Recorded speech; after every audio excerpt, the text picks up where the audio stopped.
want to talk about the child tax credit because this went up during COVID.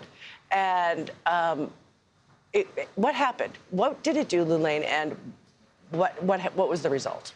So it was expanded to cover more families and to put cash into people's hands. That was a big, that's actually a central piece of what I think Democrats and Republicans are arguing about the child tax credit right now.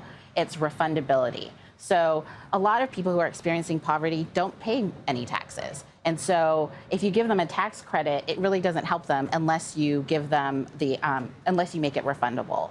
And getting cash into their hands gives them the opportunity to pay for diapers if that's what they need, to fix their car if that's what they're looking to do, or to get caught up in rent. If that's what is facing them right now. I want to get into the issue of poverty because I think it's also the way the government calculates poverty is not it does not get a snapshot. 65% of people say they're living paycheck to paycheck. Right. That does not match these numbers. I mean, the poverty rate in the United States, just for our audience to understand, for a family of three, the government only believes you're in poverty if you make about $24,000. So how big is this issue, John? Yeah, well, so I think people in other countries think we have poverty, and they've seen photos of homeless people, and they think it's a problem, but a small problem. As you just pointed out, the majority of Americans are hurting. They're finding it hard to get by on their paychecks. We do work with the Poor People's Campaign, and we did a careful look into how many people are poor and low wealth, meaning that if they got a $300 medical expense, they would be underwater. They wouldn't be able to pay for food or rent. And we found that 4 out of 10, so 2/5 of Americans, are in that situation. They're poor and low wealth. Most of them have no assets either. They don't have a house, they don't have a car.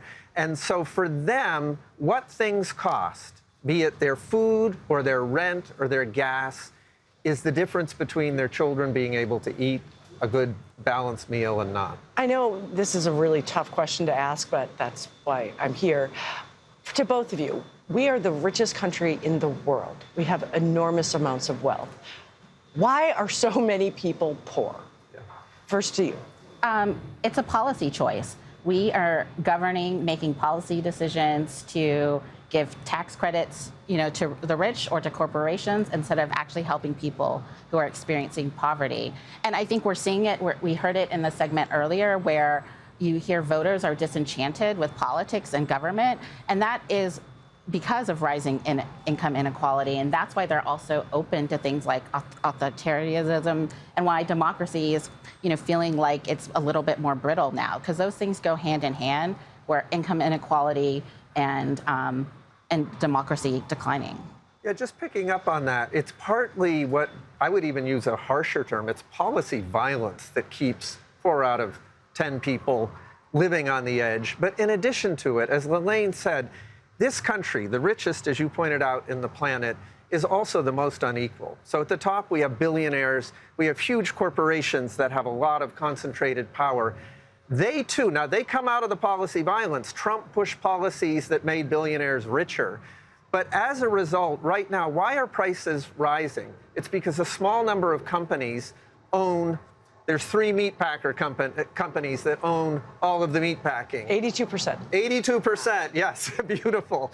In each sector, you have that kind of extreme concentration. They are setting the prices. They're making huge profits. They're paying their CEOs tens of millions of dollars, and they are the core. I mean, the people in the policy world call this price gouging, and one of the parties wants to get rid of it and another doesn't. The thing that is the biggest crisis right now that people are talking about is housing. And on housing, at the top, you have billionaires from both the U.S. and overseas that have come in, bought up luxury housing, squeezing out low-income housing. You have a big billionaire like Steve Schwartzman, who's the CEO of Blackstone.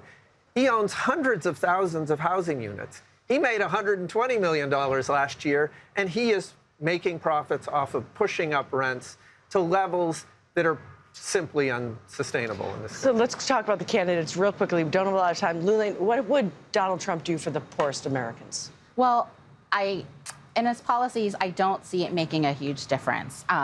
particularly because he's very focused on things like tariffs, which don't individually help people. Actually hurt people. Yes, and continuing his tax cuts, which, again, are focused on corporations and the wealthy.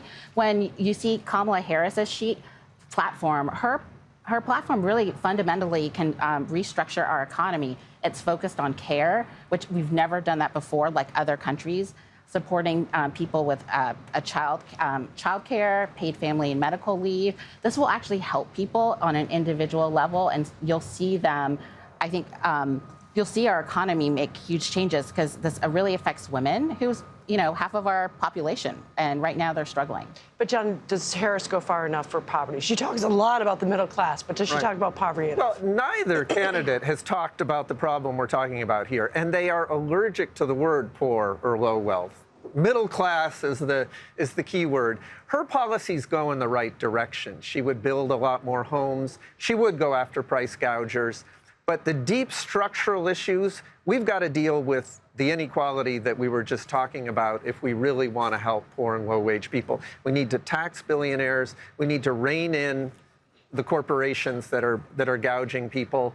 I think popular movements in this country are so upset that they will, as they push Joe Biden to do much more than was his natural inclination, I believe they would do the same with the Harris administration. Lelaine, let's also talk about the racial dimension of this, because for black families make 23 cents for every $1 wealth that a white family has. For Hispanics, it's 19 cents. Yes. So how can the candidates how can they address that specific portion?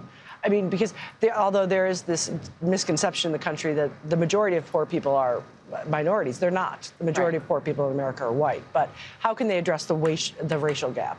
So I think her policies do address those things. So when you think about who has the most student loan debt in this country, it is black women. And when you look at who takes on the proportion of caregiving, it is typically black women, Latina women as well. So those policies, the way that they are couching them aren't necessarily in those terms, but they are crafted and vetted and researched in a way that I think will address the concerns of people of color and women of color. This was such a smart discussion. I thank you both for joining us here on Al Jazeera. So